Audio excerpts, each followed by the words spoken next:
Hola, ¿qué tal? Bienvenidos a Ciencias Virtuales. Nuevamente el día de hoy vamos a ver y continuar con la materia de electrónica básica del anime y de la Facultad de Ingeniería, esto de la Universidad Nacional Autónoma de México.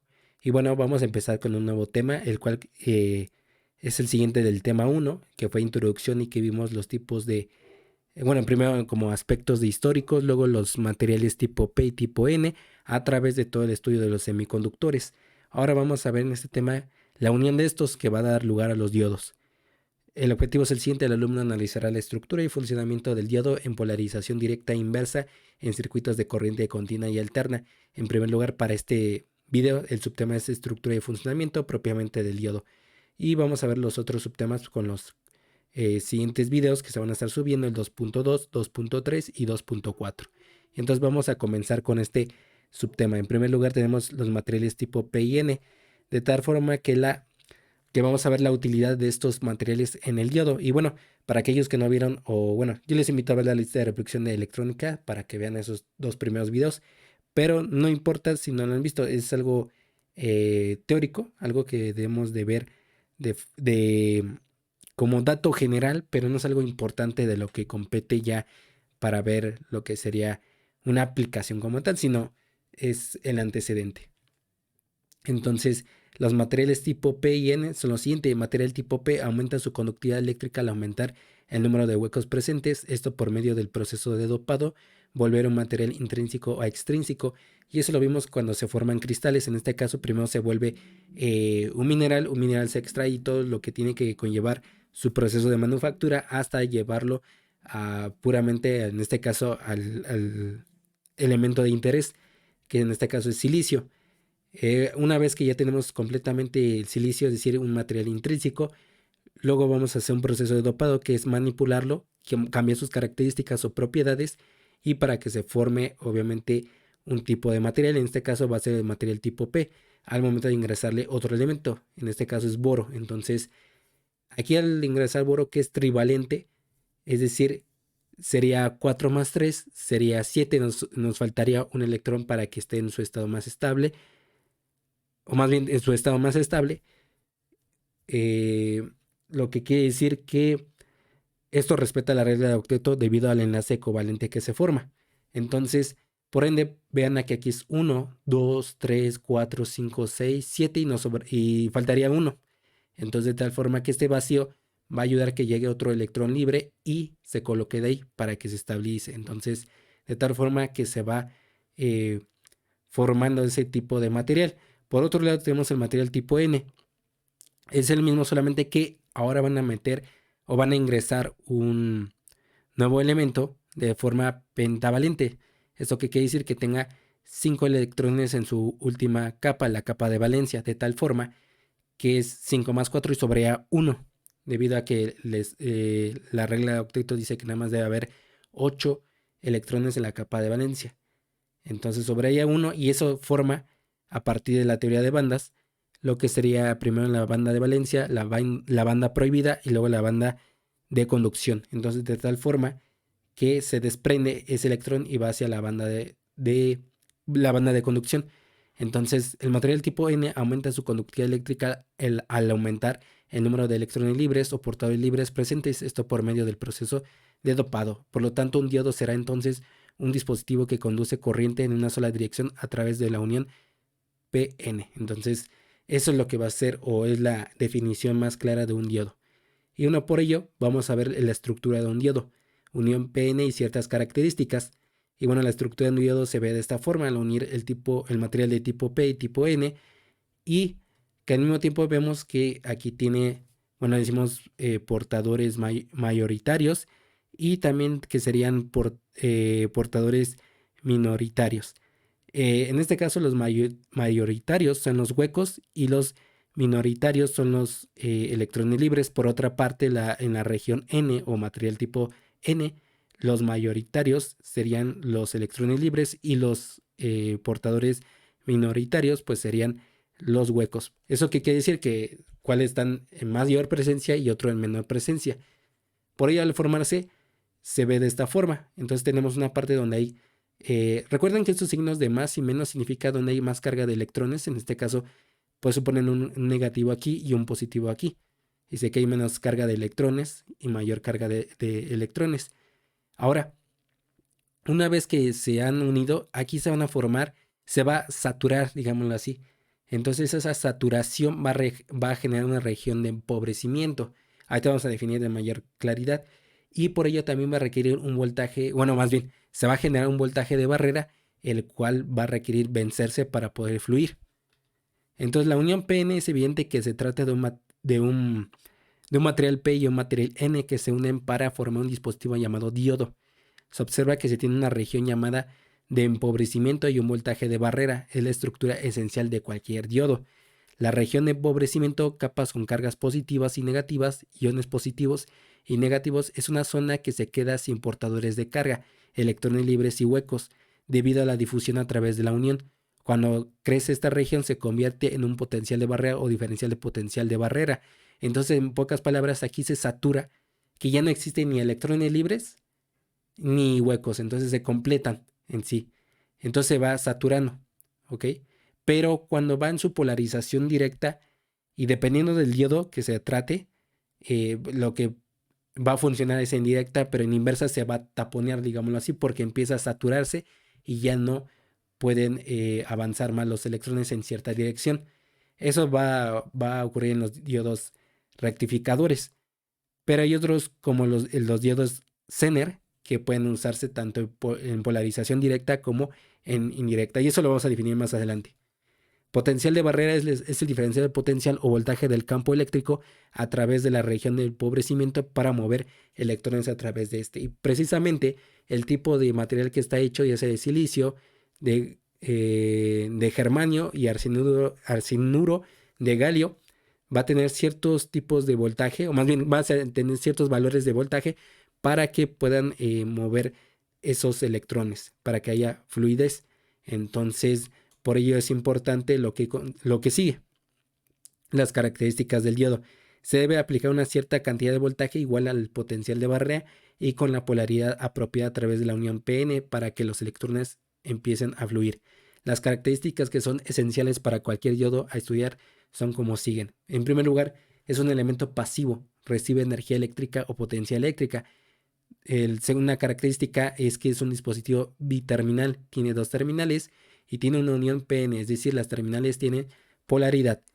Cuando hablamos de polaridad significa que tiene una cierta dirección donde deben de fluir los electrones para que funcione dicho dispositivo. Estas son dos, polaridad directa e indirecta o inversa también llamada. Y este es su símbolo, pero es para el símbolo del diodo rectificador. ¿Ok? En esta parte recuerden que es un triángulo, donde es la base, digámoslo así, y la punta va hacia la parte de terminal. Es una línea en vertical. Entonces es como se pueden recordar este símbolo. Entonces, físicamente se ve un diodo rectificador de esta forma. Ahora, para saber cuál es la parte positiva y negativa es lo siguiente. Esta línea gris que se observa es la parte negativa, como pueden identificarlo. Ahora, rápidamente un tip que se puede ver si el diodo está funcionando o si está, bueno, si está funcionando correctamente es que pongan con su multímetro la parte, obviamente aquí sería la parte positiva y negativa. Si les da un voltaje dependiendo del fabricante, pues obviamente les va a dar un cierto voltaje. Si lo invierte no debería dar nada, es decir, no habría un voltaje, pero ya cuando ocurre esto, quiere decir que hay una fuga. Es decir, que entonces el diodo rectificador ya no tiene su objetivo como es y lo que se fue fabricado. Y obviamente eso pasa lo mismo con los diodos, bueno, se llaman LED, pero para enfatizar que pues LED son siglas en inglés, que ahorita lo vamos a reiterar más adelante. El lado positivo es el ánodo y el lado negativo es el cátodo. El funcionamiento de un diodo. Los diferentes tipos de diodo y voltaje de funcionamiento. Región de empobrecimiento, y bueno, habíamos dicho que es esa parte donde ya no podemos ya hacer que se completen porque ya se saturó de que todos, digamos, ya teníamos, por eso le dicen pareja de electrón hueco o hueco electrón, y entonces ya no pueden, ya no pueden fluir los electrones. El vencer el voltaje de barrera o potencial de barrera hará que fluyan los electrones de forma continua, siempre y cuando el diodo fue fabricado para la polarización directa o indirecta o ambas. Para diodos rectificadores su voltaje de funcionamiento será de acuerdo con el material con el que está manufacturado. Y bueno, aquí en primer lugar se lo vamos a ver en el siguiente video, lo que sería el modelo ideal y real para lo que sería el diodo. Y obviamente lo que tiene que llevar pues gráficamente, o sea, verlo gráficamente, y lo que sería a qué niveles de voltaje estaría funcionando. Por ello, lo siguiente, dependiendo del material del que está hecho el diodo rectificador, va a requerir un voltaje umbral para poder tener una corriente eléctrica en polarización directa. Por ejemplo, para el silicio, el voltaje que hay que vencer debe ser mayor o igual a 0.7 volts. Para el germanio debe ser mayor o igual a 0.3 volts. Y para el arseniuro de galio debería ser mayor o igual a 1.2 volts. ¿Ok? Tipos de diodos, y esto es lo más importante de destacar para este video. Diodo rectificador es el diodo más típico, si más en polarización directa conduce corriente, mientras que en polarización inversa no conduce. Y veamos que este tipo de diodo lo vamos a estar usando para el tema, si no mal recuerdo es el tema siguiente, el 3, precisamente las fuentes de poder que regulan, es decir, que vamos a pasar de corriente alterna a corriente continua a través de un proceso en el cual es transformación, luego sería, sería el transformador o transformación, luego lo que sería rectificación y luego lo que sería, o si no mal recuerdo, filtración, luego rectificación, y todos estos procesos para llegar a nuestra corriente continua, es decir, cómo se está fabricado por dentro lo que sería un cargador que conocemos de celular. Entonces, por ello es importante ver el tema de diodos. Por ello se va a usar un puente de diodos.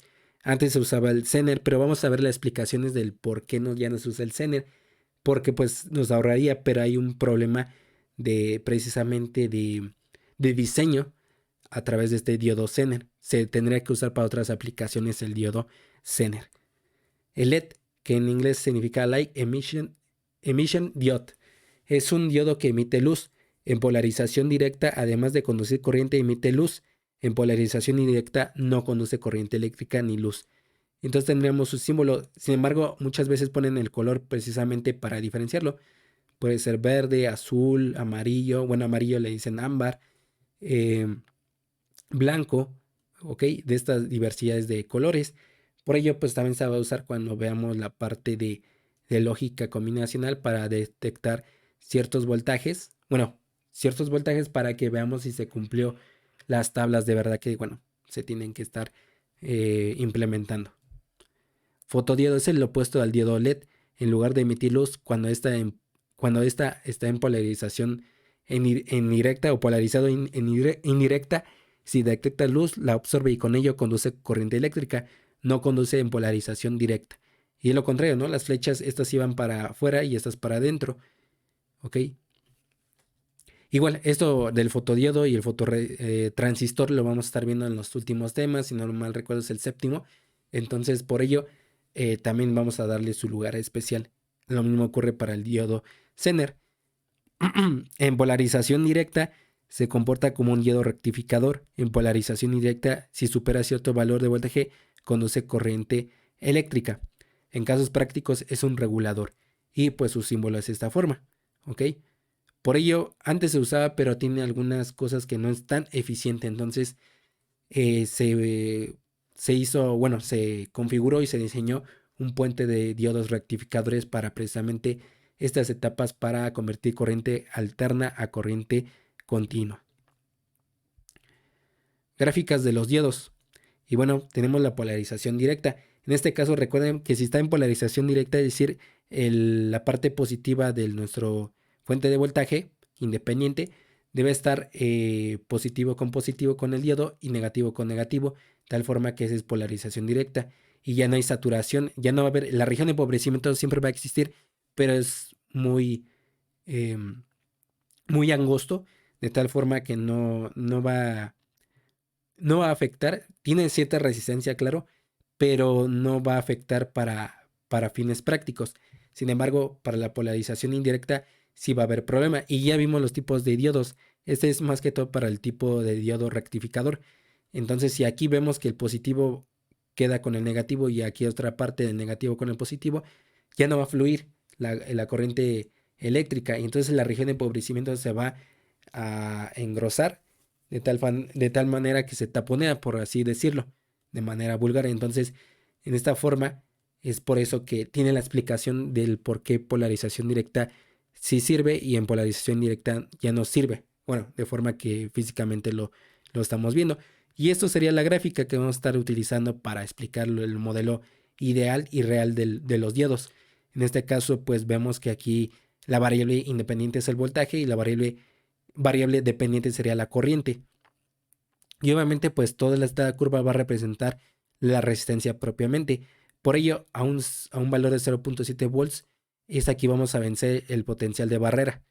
Pero también existe en polarización indirecta, como por ejemplo, precisamente el rectificador puede llegar a funcionar en indirecta, pero va a requerir un voltaje muy alto para vencerlo. Y esto también puede llegar a tener problemas, fallas y hasta quemarse el diodo rectificador viéndolo físicamente. Entonces, para ello no fue diseñado para usarlo en polarización indirecta.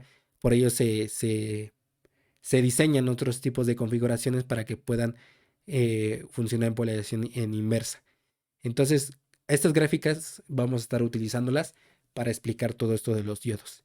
Y bueno, para aplicaciones, pues ya vamos a estar viendo precisamente rectificadores, multiplicadores, sujetadores, compuertas. Y lo que sería importante que se destaca también aquí es que también existen los diodos en serie, en paralelo. Sin embargo, vamos a estar viendo, por eso precisamente hay que fijar si está en polarización directa o indirecta. Y vamos a ver lo que es modelo ideal y real y cómo se comporta como un circuito cerrado o un circuito abierto.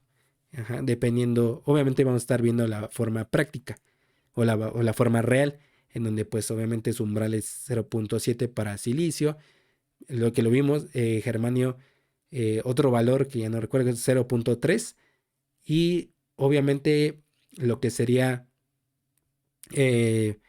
arsenuro de galio sería 1.3, es decir, requiere más energía para poder, para recordarles, para pasar de la banda de valencia a la banda de conducción, requieren mayor energía.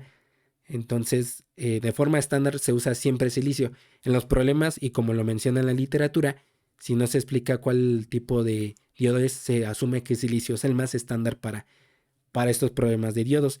Sin embargo, ya en la práctica, en la realidad, ustedes deben preguntar de qué tipo es y ya tiene su ficha técnica para cada uno de los diodos que van a estar utilizando. Entonces, con esto va a dar pie también a la parte de fuentes de poder, precisamente para, bueno, serían fuentes de potencia o simplemente para convertir de corriente alterna a corriente continua. Y luego vendríamos viendo lo que serían transistores. Y bueno, hasta aquí se ha terminado el video. Solamente necesitamos que le den like, se suscriban, compartan, comenten y sobre todo que le den clic a la campanita de notificaciones para que cada vez que nosotros subamos algún video se les pueda notificar al momento. Y si no, nos veríamos en el próximo video. Que tengan un excelente día y semana. Hasta pronto.